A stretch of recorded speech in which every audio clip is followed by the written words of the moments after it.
안녕하세요, 석수입니다. 반갑습니다. 자, 오늘도 힘차게 또 한번 시작해 보겠습니다. 자, 이번 시간부터 3시간에 걸쳐서 어떻게 3시간에 걸쳐서 호르몬을 한번 다뤄보도록 하겠습니다. 어렵지 않아요. 호르몬 굉장히 재밌습니다. 왜냐면 우리 일상생활에서 많이 들어보던 그런 물질들이 많기 때문에 여러분들이 그렇게 낯설지 않게 잘 따라올 수 있을 거라고 생각을 합니다. 재밌어요. 이런 마인드가 중요합니다. 재밌다. 가보자. 궁금하죠? 가보겠습니다. 자, 일단 우리가 이제 저번 시간까지 신경을 배웠습니다. 그리고 이번 시간에 호르몬을 배우는 겁니다. 이 신경과 호르몬 간단하게 얘기하면 요 바로 다음 슬라이드에 나오긴 하는데, 신경이나 호르몬이라는 게 뭐냐라고 하면은 간단하게 얘기하면 이런 겁니다. 내 몸 전체가 뭐 사람에 따라 다르지만 킬로그램당 1조개 정도의 세포가 있다라고 하면, 제가 만약에 70kg다 그러면 70조개의 세포가 있는 겁니다. 그러면 이게 하나의 덩어리로, 그죠? 외부에서 오는 자극에 적절하게 반응을 하려면 각각이 커뮤니케이션이 돼야 됩니다. 이해할 수 있겠어요? 뇌가 판단을 하더라도 서로 간에 의사소통이 있어야 돼요. 그래서 이렇게 해라 라고 하면 오케이 하고 그렇게 하든가, 안 해, 그렇게 못해, 그러면 다시 명령을 내리든가, 이런 의사전달 시스템이 있어야 됩니다. 그러니까 이 의사전달 시스템이 우리 몸에서는 신경과 호르몬입니다. 그러니까 우리 몸에서 명령을 하고 명령을 받고 어떤 자극을 전달을 하고 거기에 대해서 반응을 하는 이 모든 정보 전달 시스템에서 가장 중요한 두 개, 신경과 호르몬. 그래서 생명과학 원책에 신경과 호르몬을 굳이 여러분들이 배우고 있는 겁니다. 우린 그 중에 하나 신경을 배웠고요. 이제 호르몬을 배워보도록 하겠습니다. 그래서 커뮤니케이션 같은 걸 통해서 하고자 하는 목적이 여러 개가 있는데, 그 중에 하나가 항상성이라는 게 있습니다. 항상성을 유지하는 것, 이게 내가 살 수 있게끔 내 몸 상태를 만들어주는 겁니다. 그래서 항상성이라고 하는 건 체온, 혈당, 삼투압 같은 것들이 항상 일정하게 유지하려는 이와 같은 것을 항상성이라고 해요. 근데 일정하게 유지하는 게 굉장히 어렵습니다. 상상만 해봐도 여러분들 간단하게 얘기해서 마당에다가 또 마당이 없으면 슬플 수 있으니까, 저희 집도 아파트라 마당이 없습니다. 네네. 자, 그 바가지 봅시다. 바가지에 물을 떠놓고 언제나 37도를 일정하게 24시간 내내 맞추려고 해보세요. 쉽겠습니까? 식으면 뜨거운 물 부어줘. 근데 물이 넘치면 안 되니까 또 그만큼 물 빼주고 뜨겁게 해주고, 너무 뜨거우면 찬물 부어서 식혀주고, 이걸 계속 해줘야 됩니다. 쉽지가 않아요. 딱 봐도 쉽지가 않겠죠, 그렇죠? 근데 그걸 나는, 저와 같은 사람, 이 영상을 듣고 있는 여러분은 24시간 동안 하고 있는 겁니다. 대단한 거죠. 그런 걸 하기 위해서 우리 몸의 뒷단에서 무슨 일을 하느냐, 그런 걸 이제 배워보는 겁니다. 호르몬을 가지고 이런 항상성 조절에 많이 해결할 수 있다. 항상성 조절을 할 수 있다. 이 말입니다. 자, 그러면 호르몬이라고 하는 게 뭐냐? 호르몬이라고 하는 건 화학 물질입니다. 물질이에요. 물질이라고 하는 건 그냥 분리해서 끄집어낼 수 있습니다. 존재하는 거니까요. 실제로 존재하고, 그 다음에 호르몬은 내분비샘에서 만들어집니다. 자, 여러분들이 이런 말을 듣잖아요. 내분비. 내자가 붙는다는 얘기는 외분비가 있다는 얘기입니다. 이해되겠죠? 내분비. 만약에 외분비, 내분비 이런 얘기가 없었시 그냥 분비라고만 했으면 이 앞에 내자 빠지고 그냥 분비샘 이렇게만 얘기했을 텐데, 내분비샘이라는 말은 반드시 외분비샘을 있다는 것을 전제하는 단어입니다. 이런 것도 알면 재밌죠. 자, 내분비샘이 뭐냐 하면, 그 전에 외분비샘부터 먼저 얘기를 할게요. 외분비샘이라고 하는 거는 어떤 물질, 이렇게 분비물을 만드는 물질에서 어떤 물질을 만들어 가지고 분비관을 통해서 이동을 시킬 때 이런 걸 외분비샘이라고 부릅니다. 막막하니까 얘기를 한번 해보면, 우리 이렇게 위가 있고요. 위가 이렇게 있고 여기 요 빨간색으로 칠해진데 여기가 12지장이죠. 그 다음에 요 옆에 이자가 있습니다. 우리 이 앞에서 이자에서 탄수화물, 단백질, 지방을 분해하는 소화효소를 모두 분비한다 그랬습니다. 기억나시죠? 이자에서 만들어진 그 탄수화물, 단백질, 지방 분해 요소를 소화효소를 어떻게 12지장으로 전달을 하느냐 하면 여기에 이렇게 연결되어 있는 분비관이 있습니다. 그래서 분비관을 통해서 소화효소들을 이렇게 이동시킬 수가 있어요. 그러니까 이자라고 하는 건 외분비샘이 되는 거고, 외분비샘에서 만들어진 탄수화물, 단백질, 지방, 소화효소 이런 것들은 외분비샘을 통해서 이동하는 물질이 됩니다. 즉 분비관이 있으면 외분비샘. 오케이? 샘이라는 말은 뭡니까? 샘. 응다의 샘. 그건 뭐야? 샘이 있으면 물이 이렇게 계속 나오는 게 샘이죠. 그러니까 분비샘이라고 하는 건 어떤 물질이 샘처럼 계속 솟아나온다 라는 어떤 그런 이미지를 갖고 계시면 되겠습니다. 그래서 샘에서 물질이 이렇게 나오는데 분비관이 있으면 이게 외분비샘 이렇게 되는 거고, 그럼 내분비샘은 뭐냐? 분비관이 없는 겁니다. 분비관이 없어요. 분비관이 없으면 그러면 어떤 A 지점에서 B 지점으로 연결되는 길이 없다. 그거 어떻게 보내냐? 어떻게 보내냐면 우리 몸은 이미 A와 B를 연결하는 이런 다이렉트 관은 없을지라도 우리 몸 전체에 퍼져서 흘러다니는 아이들이 있습니다. 그게 누굽니까? 피입니다. 피. 이해되겠죠? 혈액은 우리 몸 구석구석을 다 돌아요. 그리고 심장이라고 하는 강한 펌프가 있어서 일정한 속도로 계속 돕니다. 그러니까 분비관 필요 없이 여기 어차피 돌고 있는데 여기에다가 혈액 안에다가 내가 만든 물질을 쓱 집어넣으면 이거 몸 전체로 돌겠다. 이 말입니다. 그래서 내분비샘에서 만들어진 호르몬은 혈액으로 분비합니다. 왜 혈액으로 분비하느냐? 혈액밖에 없어요. 우리 몸. 내가 원하는 지점까지 보낼 방법이 혈액밖에 없습니다. 그러니까 혈액에 넣는 거야. 혈액이 없을 것 같으면 A와 B를 다이렉트로 잇는 분비관이 있어야 됩니다. 근데 분비관이 없다고 했으니까 혈액을 통해서 이동시키는 거죠. 근데 혈액을 통해서 이동을 합니다. 근데 A라고 하는, 자 예를 들어서 뭐 인슐린이라고 합시다. 여러분이 좀 많이 들어봤으니까. 자, 인슐린이 있는데 인슐린이 영향을 미치는 세포가 있고 그렇지 않은 세포들이 있을 겁니다. 그러면 인슐린이 영향을 미치는 세포는 어떻게 그걸 결정할 수 있냐? 왜냐면 인슐린이라고 하는 호르몬은 피를 따라서 몸 전체를 돌거든요. 그럼 몸 전체에 영향을 미쳐야 되는 거 아니냐? 왜 특정한 부분에만 영향을 미칠 수 있느냐 하면 세포마다 특정한 호르몬을 받을 수 있는 수용체를 각각 가지고 있기 때문에 인슐린을 인식할 수 있는 수용체가 있으면 요 세포는 인슐린이 나왔구나 라는 걸 알 수 있는 거고, 요 인슐린을 인식할 수 있는 수용체가 없으면 인슐린이 나오든 말든 나랑은 상관없다는 얘기입니다. 그래서 피를 따라서 온몸을 돌지만 특정한 세포에만 영향을 미칠 수 있다. 그래서 호르몬은 표적기관에만 작용한다 라고 얘기하는 겁니다. 표적기관에만, 피를 따라 도는데 표적기관에만 작용할 수 있다는 얘기는 특정 호르몬 수용체를 가진 세포들이 존재를 하기 때문이다. 호르몬 수용체가 특정한 세포에만 있기 때문이다. 이렇게 얘기하시면 되겠습니다.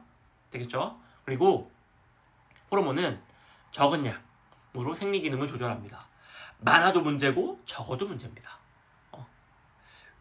그러니까 우리 몸이 기깔나게 맞추고 있는 거죠. 호르몬의 그 밸런스를.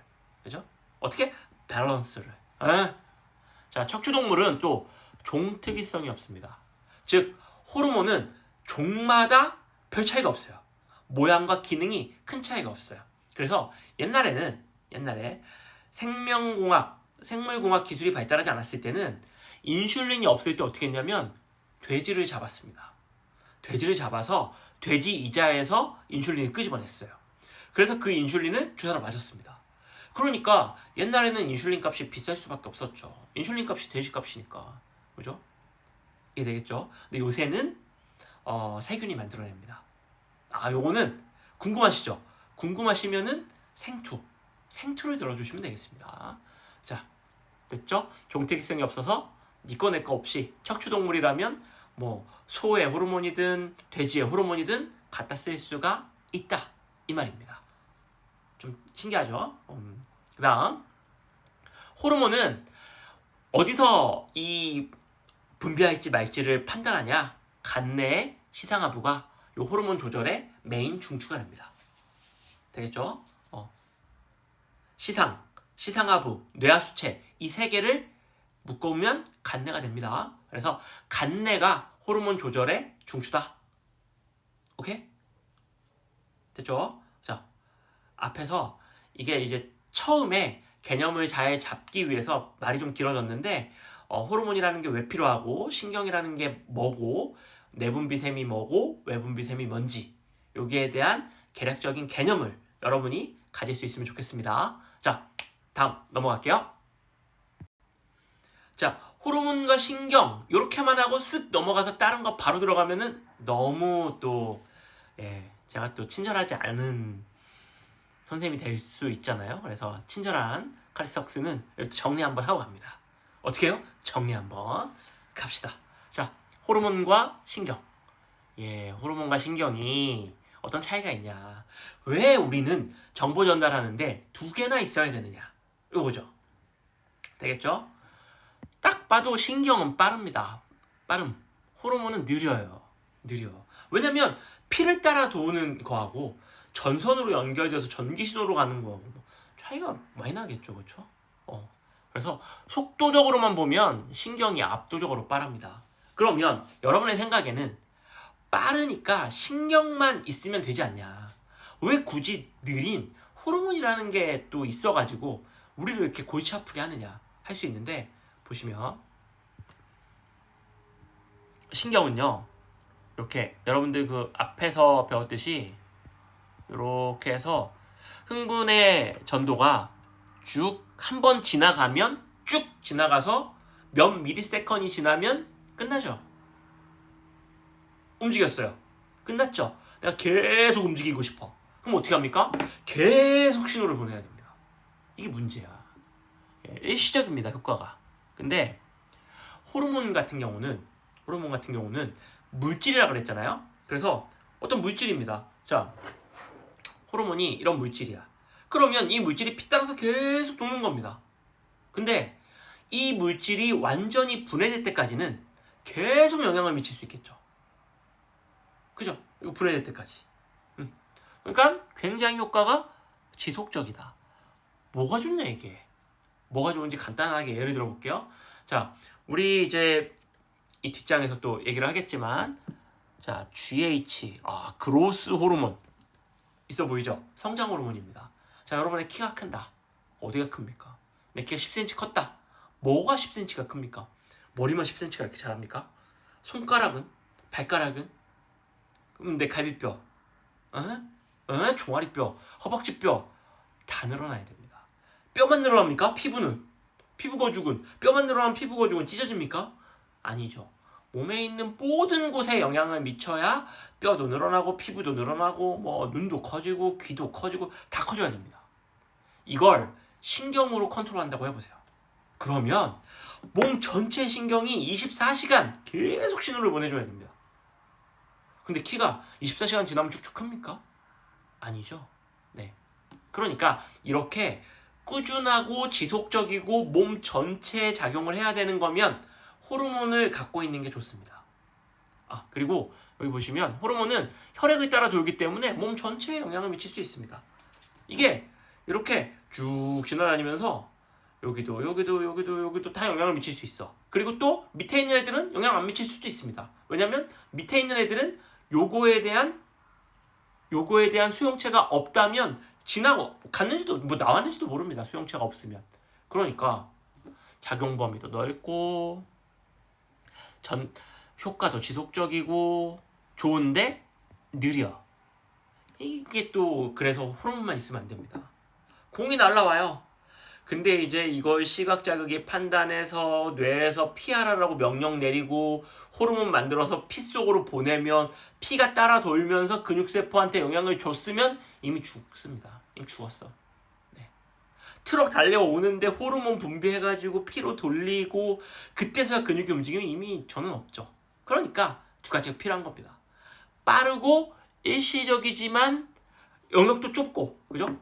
내가 손을 움직이려면 여기만 움직여야지 이쪽 손도 내 여기만 움직이고 싶었는데 막 고개도 끄덕거리고 뭐 이러면 안 되잖아요. 그죠? 그러니까 작용 범위는 좁고 빠르고 일시적이어야 됩니다. 빡! 이렇게만 움직여야죠. 계속 이렇게 움직이는 게 아니고, 그죠? 그래서 신경은 신경의 역할이 있는 거고 호르몬은 호르몬의 역할이 있는 겁니다. 오케이? 그래서 신경과 호르몬이 같이 필요하다 이 말입니다. 자, 다음 슬라이드 볼게요. 자, 요거 여러분이 굉장히 싫어하는 이건 뭐 어쩔 수가 없습니다. 어떻게? 외워야죠 뭐. 네. 자, 뭘 외워야 되냐 대체?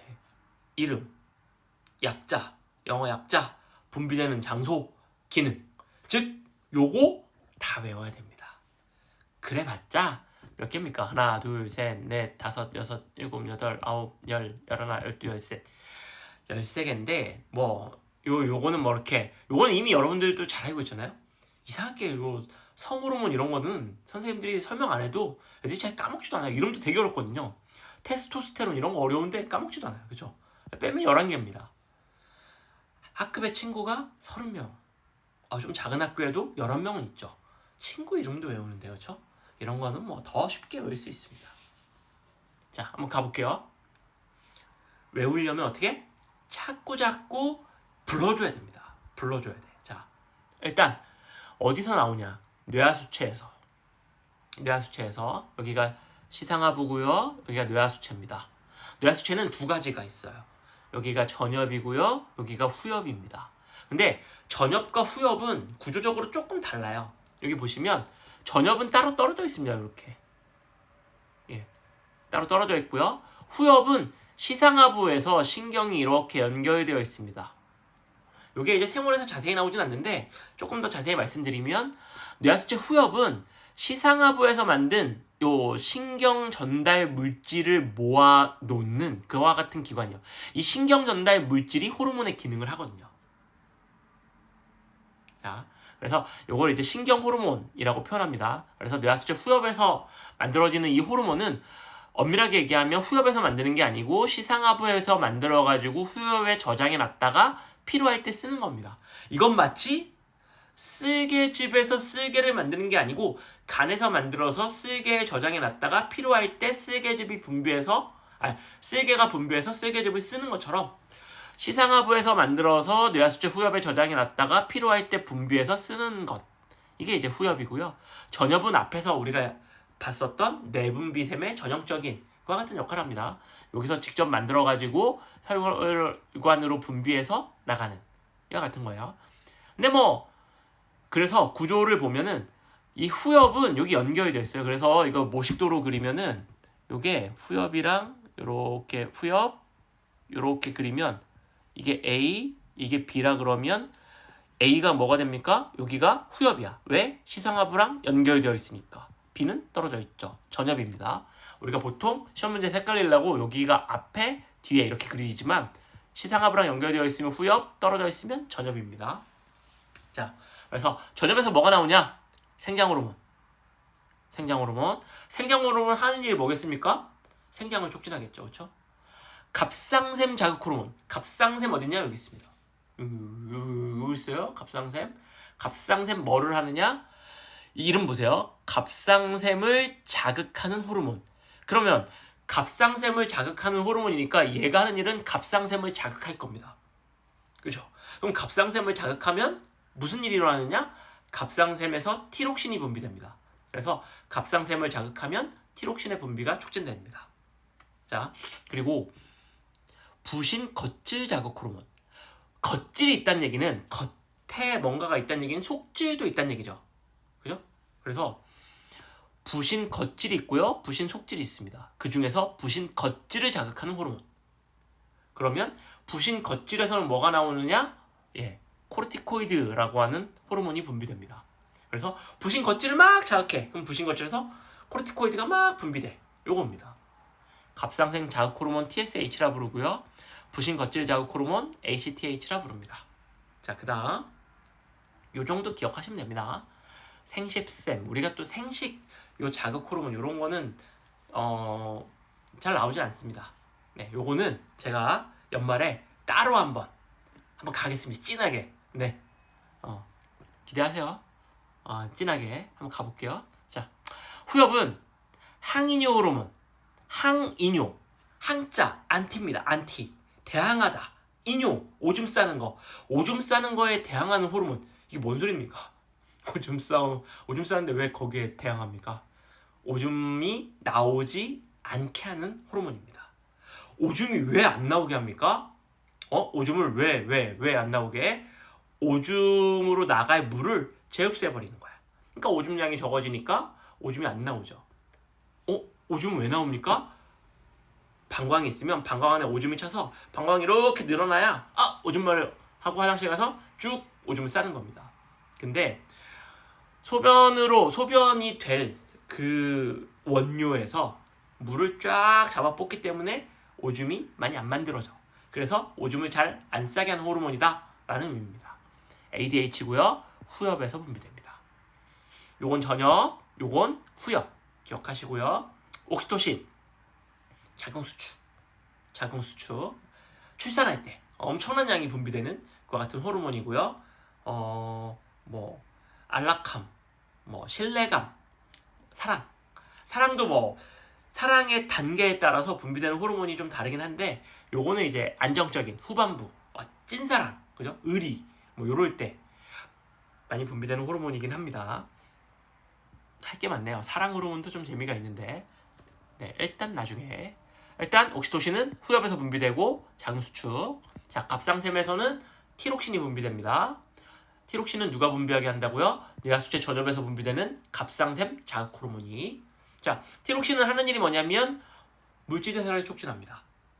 세포호흡을 촉진한다고 이걸 촉진하는 게 아닙니다. 이 호흡을 촉진하는 게 아니고 에너지를 빨리빨리 만들어낼 수 있게끔 하고요. 그리고 우리가 이제 포도당을 가지고 에너지를 만들 때 이 열 효율이 100%, 이 에너지 전환 효율이 100%가 아니기 때문에 티록신이 분비되면 열 발생량도 많아집니다. 됐죠? 그 다음 부신 겉질에서는 당질 코르티코이드, 그죠? 그리고 또 하나 여기 안 적혀 있는데 무기질 코르티코이드 두 가지가 나옵니다. 당질, 네, 무기질. 당질 코르티코이드, 포도당이랑 상관이 있어요. 혈당량을 높여주는 거고요. 무기질 코르티코이드, 나트륨의 재흡수를 촉진합니다. 당질 코르티코이드가 다른 말로 코티솔이라고도 부릅니다. 네, 무기질 코르티코이드는 알도스테론이라고 부릅니다. 코티솔은 당질 코르티코이드, 알도스테론은 무기질 코르티코이드.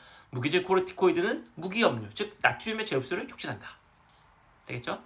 당질 코르티코이드는 혈당량을 증가시킨다. 자, 부신 속질에서는 에피네프린이 분비됩니다. 아드레날린이에요. 아드레날린. 요거는 혈당량을 증가시킨다. 부신은 혈당량을 증가시키는 아이들이네. 됐죠? 자, 우리 몸에서 혈당량을 감소시키는 건 딱 하나입니다. 인슐린. 예, 이자에 랑게란스가 발견한 섬세포. 이것도 보면은 랑게란스라는 사람이 현미경으로 이자를 이제 슬라이스 해가지고 봤는데 이렇게 바다에 떠 있는 섬 같은 어떤 이런 구조물을 발견하게 됩니다. 현미경으로 본 느낌이 그랬대요. 그래서 요게 보니까 요렇게 서로 다른 형태로 생긴 아이가 있는 거죠. 그래서 순서대로 알파세포, 베타세포라고 이름을 붙인 겁니다. 그냥 알파, 베타, 감마 이렇게 쭉 가는 거 있죠. 이렇게 이름 붙인 겁니다. 그리고 나서 봤더니 알파세포에서는 글루카곤이라고 하는 호르몬이 분비가 되고 베타세포에서는 인슐린이라고 하는 호르몬이 분비가 되더라. 글루카곤은 혈당량을 증가시키고 인슐린은 혈당량을 감소시킵니다. 자, 여러분이 생원에서 나오는 호르몬들 어려워하지 마세요. 이렇게 하나가 증가하고 하나가 감소해. 글자 수 작은 게 감소입니다. 글자 수 작은 게 감소해요. 네. 쉽죠? 그죠? 네. 글자 수 작은 게 감소입니다. 감소. 예. 기억하세요. 혈당량을 감소, 글루카곤 혈당량을 증가. 어디서 나온다고요?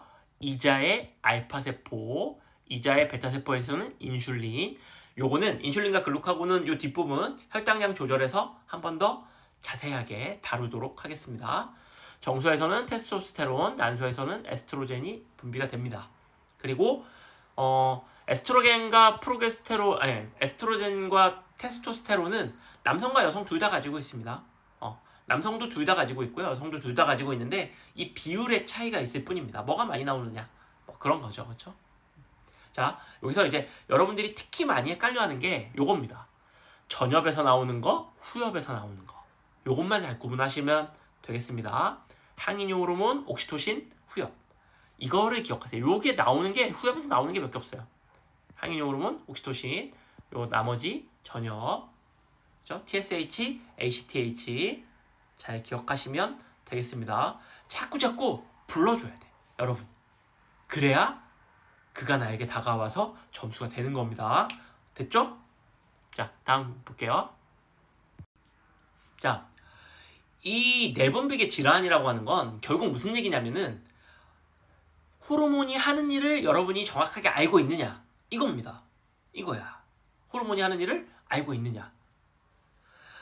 왜냐면 호르몬에 어떤 문제가 생긴다는 얘기는 이 호르몬이 제 기능을 못한다는 얘기고, 그러면 원래 호르몬이 해야 됐던 일이 안 일어나기 때문에 문제가 되는 겁니다. 되겠죠? 그럼 보세요. 당뇨입니다. 인슐린이 하는 일이 뭐냐? 인슐린이 혈당량을 낮추는 겁니다. 혈당은 피 속에 있는 포도당을 얘기합니다. 피 속의 포도당을 낮춰요. 근데 혈당량을 어떻게 낮추냐, 인슐린이 하면은, 자, 여기 이렇게 포도당이 여기 들어있고요. 그리고 여기 세포들이 있으면 피 속에 있는 포도당을 세포 안으로 넣어주는 게 인슐린의 역할입니다. 인슐린이 분비가 되면 포도당을 세포 안으로 넣어줘요. 물론 간에서는 포도당을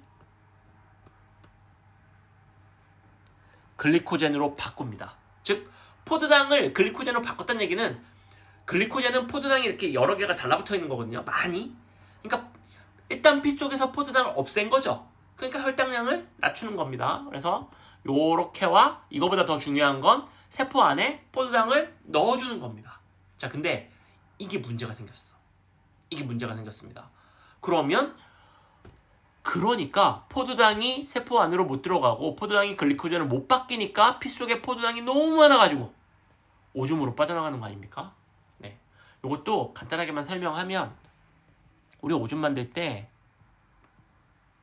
요게 이제 여러분들 콩팥에 있는 겁니다. 요거를 이제 사구체라 부르고 보먼주머니라 부르는데 몰라도 됩니다. 지금은. 자, 포도당이 빠져나와요. 요로 쭉 가면 이게 오줌이 됩니다. 일단 포도당 물하고 같이 다 빠져나와요. 그러면 보통 사람은 어떻게 하냐면 이걸 다시 재흡수합니다. 네, 재흡수해요. 그래서 오줌으로는 포도당이 못 나가. 근데 이 재흡수할 수 있는 용량에 한계가 있어요. 예를 들어서 초당 포도당 입자 1000개면 1000개, 2000개면 2000개, 이렇게 일정한 양만큼만 맥시멈이 정해져 있습니다. 무한대일 수가 없잖아요. 근데 빠져나오는 포도당, 예를 들어서 재흡수하는 게 초당 1000개까지 된다 라고 하면은, 얘가 피 속에 이 인슐린에 문제가 생겨가지고 포도당이 너무 많아가지고 한 1200개가 나왔다. 1200개가. 그럼 어떻게 됩니까? 1000개 재흡수되고 200개가 오줌으로 빠져나가는 거죠. 이게 당뇨입니다. 그래서 오줌으로 빠져나가는 게 문제가 아니고요. 너무 피 속에 포도당이 많은 게 문제고, 왜 많냐면 이런 일들이 일어나지 않기 때문입니다. 이게 이제 당뇨의 문제야.